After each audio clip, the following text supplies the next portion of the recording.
आवरा मनाला सावरा जीवनाला ही स्टोरी ऐकून तुमच्या तळपायाच्या मस्तकात गेल्याशिवाय राहणार नाही. बघायची आजची स्टोरी. ही घटना काय, दोन मुलं एका स्त्रीला कसे आपली शिकार बनवतात आणि त्याचा काय परिणाम होतो ते आपल्याला ह्या स्टोरीतून बघायचंय. आणि हो, युट्यूब चॅनल सबस्क्राईब करेल नसत तर सबस्क्राईब करून घ्या.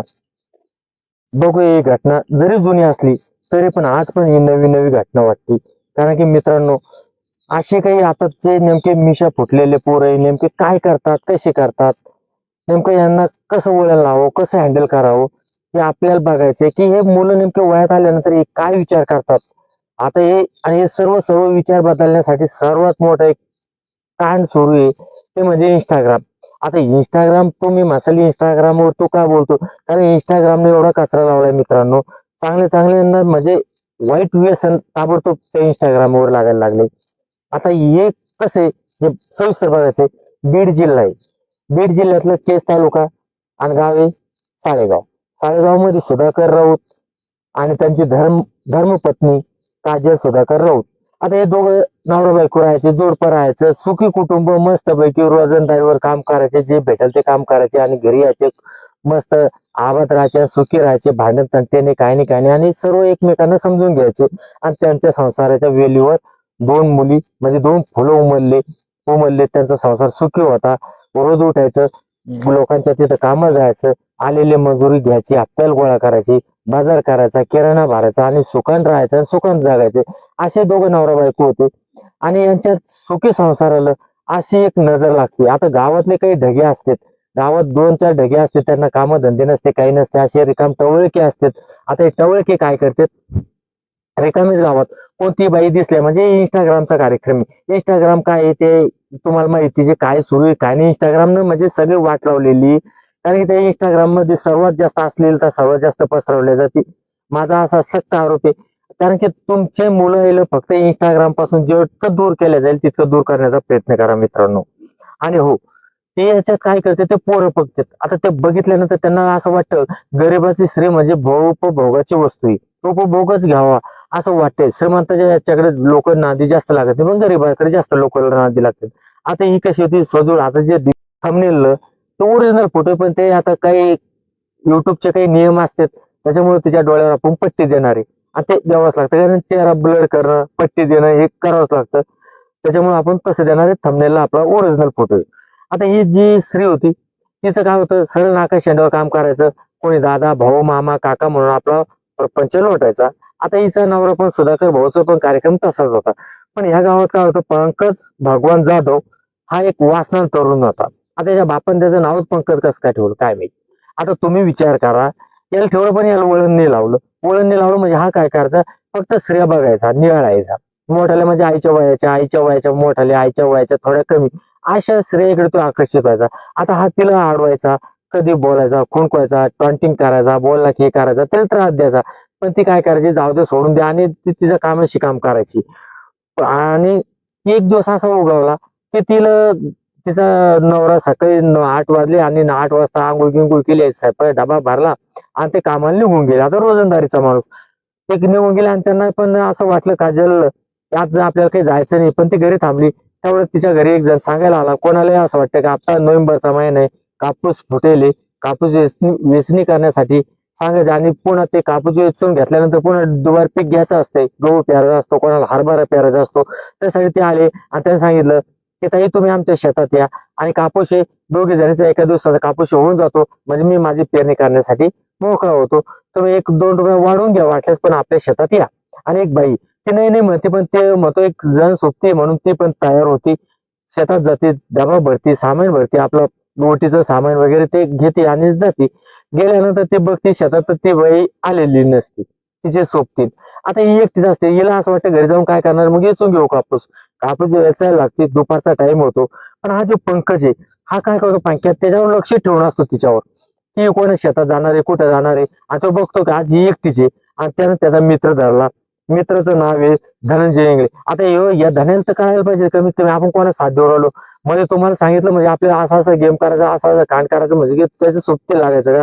हा पण तो धनंजय पण त्याच्या नादी लागतो. ते दोघं जण येतात, ते दुपारचा जेवणाचा टाइम होतो, ते एका झाडाखाली बाबळी झाड, लिंबाचं झाड, आता बांधा बंधुरावर झाडं असतात, तिथं सावली असते, तिथं ते जेवत असतात मजूर, तसं ते जेवण्याचा प्रयत्न करतात. जेवत असते तिथं ते दोघं जण येतात, बोलतात.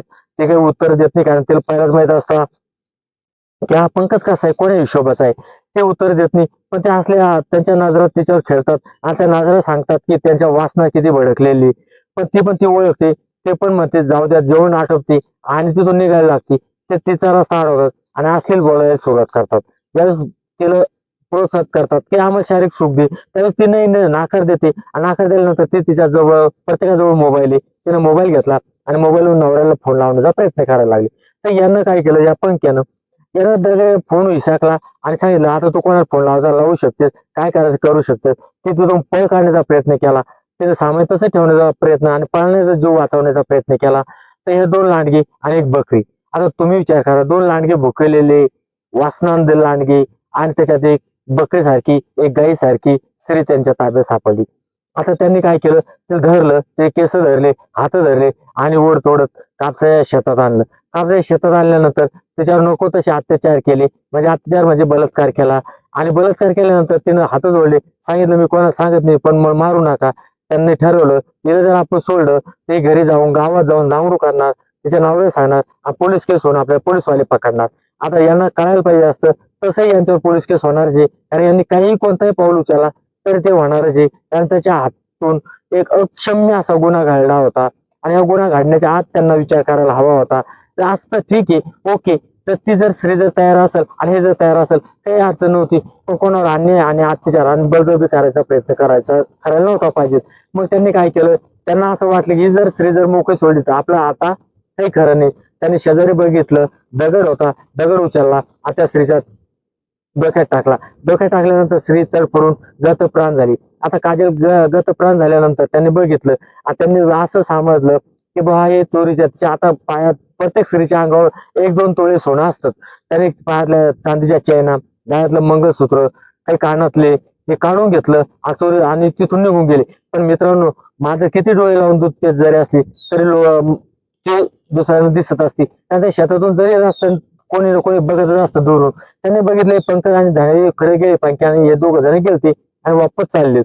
आणि त्यांनी बघितलं, पण ज्यावेळेस टाइम होत होत गेला, 5चा टाइम झाला, पुन्हा शेतमालक शेतात आला, त्याला माहित असतं कापूस वजन करावं लागतं आणि वजनानुसार पैसे द्यावे लागते. त्यावेळेस त्यांनी आलं, त्यांनी त्या काजलताईला आवाज देण्याचा प्रयत्न केला, त्यांना प्रतिसाद नाही आला. त्यांनी बघितलं झाडाखाली तसं सामान पडले, त्यांनी चौकशी बघायचा प्रयत्न केला आणि ते जिथं कापूस असणं सुरू तिथं गेले. ते तिथं गेल्यानंतर त्याच्यावर आभाळ कोसळलं. त्यांनी बघितलंय की काजल एक रक्ताच्या थारोळ्यात पडेले, शेजारी दगड पडले. त्यांनी आरडाओरडा केला, शेजारी पाजारचे शेतातले पळत आले. त्यांनी बघितलं, पोलीस स्टेशनला फोन करण्यात आला. पोलीसवाले आले, बॉडीचा पंचनामा करून बॉडी PM ला पाठवण्यात आली आणि चौकशी करण्यात आली.